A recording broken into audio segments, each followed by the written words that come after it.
আপনি ঘাবড়াইয়েন না, আমরা আছি শক্ত। আমি শক্ত আছি না, আপনি ঘাবড়াই না, আমরা নরমই পড়ি। জয় বাংলা। হাসিনার সঙ্গে ফোনে কথা বলা সেই আওয়ামী লীগের নেতা গ্রেফতার হলেন শেখ হাসিনার সঙ্গে ফোনে কথা বলা বরগুনা জেলা আওয়ামী লীগের সাধারণ সম্পাদক ও জেলা পরিষদ চেয়ারম্যান মোহাম্মদ জাহাঙ্গীর কবির।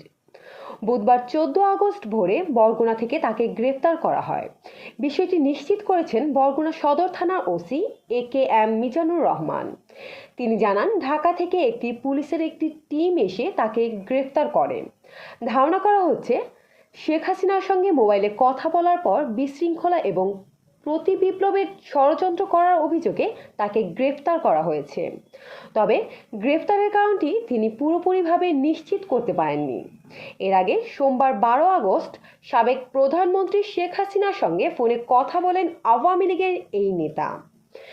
3 মিনিটের ফোন আলাপে শেখ হাসিনা জাহাঙ্গীর কবিরকে বলেন, আপনারা শৃঙ্খলা মেনে দলীয় কার্যক্রম চালাবেন, 15 আগস্ট জাতীয় শোক দিবসকে যথাযথভাবে পালন করবেন।